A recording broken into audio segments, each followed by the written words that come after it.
नमस्कार मित्रों, स्वागत है आपका आपके अपने YouTube चैनल चौराहे का चाणक्य में। बड़े ही हर्ष के साथ आप लोगों को सूचित करना है कि बागेश्वर धाम के पीठाधीश्वर धीरेन्द्र कृष्ण शास्त्री कानपुर आ रहे हैं, तो राज तिलक की करो तैयारी, आ रहे हैं मुक्तधारी।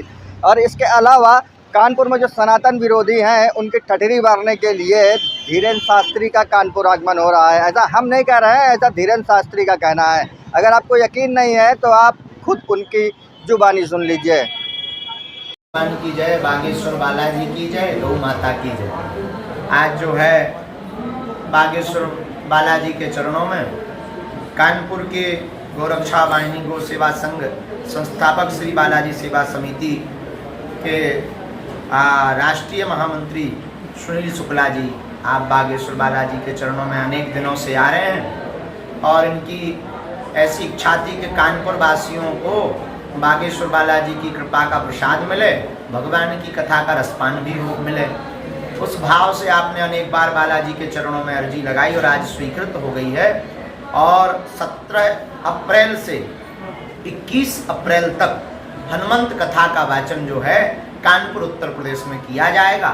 समूचे उस क्षेत्र के लोगों को, यह बागेश्वर परिवार के लोगों को प्रसन्नता का विषय है और आप सब व्यापक रूप से वहां पर पहुंचें और सब लोग सपरिवार सहित आवें और भगवान श्री बागेश्वर बालाजी की कृपा प्रसाद का अनुभव करें, जीवन को कृतार्थ करें और हनुमंत कथा के चरित्र को सुनकर के जीवन के चित्र को सुधार कर चरित्र का निर्माण और राष्ट्र उत्थान की परिकल्पना के साथ आगे बढ़ें। ऐसी मंगल कामना करते हुए हम आप सबको 17 अप्रैल से 21 अप्रैल 2023 तक के लिए बहुत बहुत आमंत्रण देते हैं। बागेश्वर पीठ से पुनः आप सबको साधुवाद। फिर से झंडा लहराएगा, बागेश्वर बालाजी आएंगे, मुकदर अपना घुमाएंगे और धर्म विरोधियों की ठठरी बरवाएंगे। जय श्री राम। मित्रों, तो सुना आपने बागेश्वर धाम के पीठाधीश्वर धीरेन्द्र कृष्ण शास्त्री को।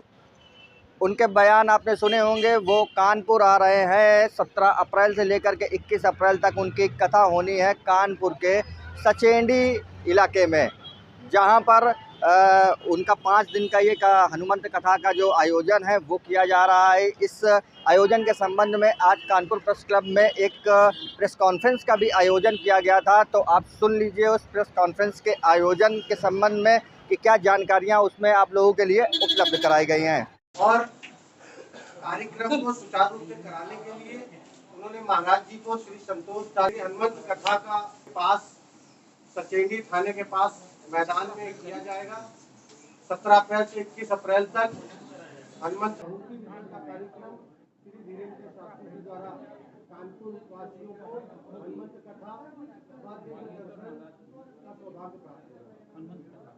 तो मित्रों, बागेश्वर धाम के पीठाधीश्वर धीरेन्द्र कृष्ण शास्त्री को भी आपने सुना और उनके कथा के संबंध में जो आयोजन होना है उसकी प्रेस कॉन्फ्रेंस भी अब आपने सुनी ली होगी। तो चलिए कानपुर वासियों से हम राय लेते हैं, क्योंकि कानपुर वासी जो है काफ़ी समय से बड़ी प्रतीक्षा कर रहे थे कि बागेश्वर धाम के जो पीठाधीश्वर हैं धीरेन्द्र कृष्ण शास्त्री वो जो है कानपुर आएँ और कानपुर में आकर के अपनी कथा लोगों को सुनाएं और लोगों को कृतार्थ करें। तो हम आज कानपुर के एक प्रमुख चौराहा है वहाँ पर आ पहुँचे हैं और ये चाय की दुकान है। हालांकि इस चाय की दुकान पे नाम नहीं लिखा हुआ है, ये है, इनसे बात करते हैं। भाई साहब, क्या नाम है आपकी चाय की दुकान का? नाम नहीं लिखा हुआ है। नाम, मेरी चाय की दुकान का नाम है बकेट टी स्टॉल। तो आपने नाम क्यों नहीं लिखवाया? नाम अभी उस पर दीपावली पुताई करवाई थी, तो इसलिए इसके बाद हमने फिर ध्यान नहीं दिया नाम। अच्छा, आपका क्या नाम है? बबलू मिश्रा। कहाँ रहते हैं भाई साहब? संजय नौस्ता। अच्छा, बागेश्वर धाम के जो पीठाधीश्वर है उनकी कथा का आयोजन कानपुर में हो रहा है सचेंडी में, तो कैसा क्या लग रहा है? कितनी प्रतीक्षा थी आपको? प्रतीक्षा हम लोगों को तो ये थी कि यहाँ पे होगा इसमें रामली अपने पराग डेयरी के पास में, लेकिन इन्हें अब वहाँ इतनी दूर जा रहा तो यहाँ से थोड़ा जाने में दिक्कत होगी। बाकी अच्छी बात है, चलो हो रहा है तो आदमी जाएगा भी। आप जाएंगे?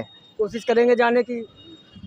चलिए, हमारे साथ में कुछ और लोग हैं, आइए उनसे भी बात कर लेते हैं। उनकी भी राय लेना बहुत ज़रूरी है। हमारे साथ में एक भाई, क्या नाम है आपका? लाखन सिंह नाम। अच्छा, धीरेन्द्र कृष्ण शास्त्री जी की कथा का आयोजन हो रहा है कानपुर में, कितने हर्ष की बात है? बहुत बड़े हर्ष की बात है। सबसे पहले मैं तो बागेश्वर धाम को नमन करते हुए, और कानपुर वासियों के लिए बहुत बड़ी सौभाग्य की बात है जो कानपुर की धरती पे ऐसे महान व्यक्ति का जो है कानपुर में आगमन हो रहा है। मैं बहुत बहुत हृदय से वंदन अभिनंदन करता हूँ। प्रतीक्षा थी आपको क्या उनकी कथा की? हमको बहुत बड़ी लालसा थी। एक हम अभी गए भी हुए थे 15 दिन पहले, और इस बात की चर्चा भी की थी, तो कहा था बहुत जल्द कानपुर आएंगे और कानपुर में आएंगे और झंडा भी गाड़ेंगे। इस बात का तो बहुत बड़ा हर्ष है हमको। जो हर्ष का विषय है इनके लिए। कानपुर आ रहे हैं धीरेन्द्र शास्त्री और अपनी कथा का वाचन जो है यहाँ 5 दिन हनुमंत कथा का वाचन करेंगे। हमारे साथ में एक और लोग हैं। भाई साहब, क्या नाम है आपका? सूरज पांडे। कथा का आयोजन हो रहा है धीरेन्द्र शास्त्री जी का, कैसा अनुभव कर रहे हैं और कितनी प्रतीक्षा थी आपको? देखिए, हम लोग सनातन धर्म को मानने वाले लोग हैं, और जिस तरीके से पंडित धीरेन्द्र शास्त्री जो है वो सनातन धर्म का बिगुल बजा रहे हैं, देश भर में, दुनिया भर में बजा रहे हैं।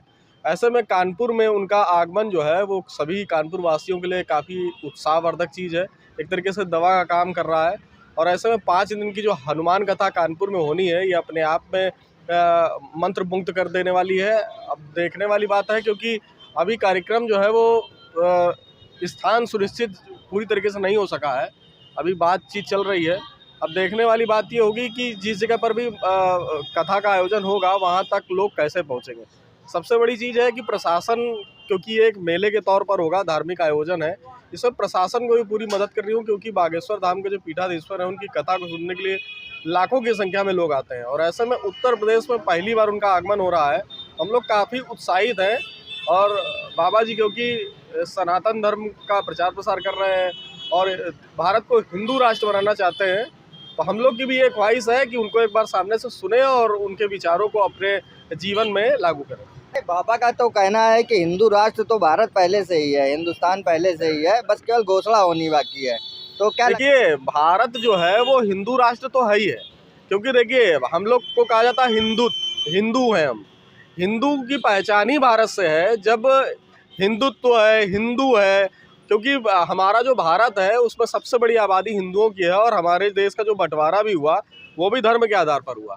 तो ऐसे में जब 2 भाइयों और 2 परिवारों के बीच में बंटवारा हो जाता है तो दोनों के हिस्से में जो जिसका होता है वो उसका होता है। ऐसे में हिंदू राष्ट्र तो है ही है, और बाबा जी ने जो नई पीढ़ी को बताकर जगाया है, इसके जो विचार हैं जो वो फिर से आगे कानपुर की, क्योंकि क्रांतिकारी धरती है, कानपुर से ही आज़ादी का बिगुल फूंका गया था। रानी लक्ष्मीबाई भी इसी धरती की रहने वाली थी, और क्रांतिकारियों की भूमि है कानपुर। ऐसे में बाबा बागेश्वर वाले जो है वो एक तरीके की क्रांति लाने का काम देश में कर रहे हैं, और वो कानपुर में जब आएंगे तो हम लोग को ये इंतज़ार है कि उनका जो यहाँ पर विचार होंगे वो कानपुर के लोग सुनेंगे, और हिंदू राष्ट्र की जो उनकी सोच है उसको आगे बढ़ाने का काम करेंगे। तो हमारे साथ में कुछ और लोग भी आइए, उनसे बात कर लेते हैं और जानते हैं कि क्या कुछ है।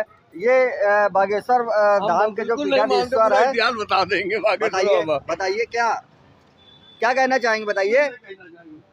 हमारे साथ में एक और लोग है, बागेश्वर धाम के पीठाधीश्वर धीरेन्द्र शास्त्री कानपुर आ रहे हैं जी। कितनी प्रतीक्षा थी आपको, क्या एक्साइटेड है, जाएंगे कथा सुनने? बिल्कुल जाएंगे, और सौभाग्यशाली हो गए कानपुर वासी जो बागेश्वर बाबा यहाँ इस धरती पे आ रहे हैं। बहुत खुशनसीब होंगे हम लोग उनके दर्शन पाके, और उनसे जो प्रेरणा जो हम लोग को मिलती है बहुत सनातन धर्म में हम लोग को, हिंदुओं में बहुत उत्प्रोत करती है।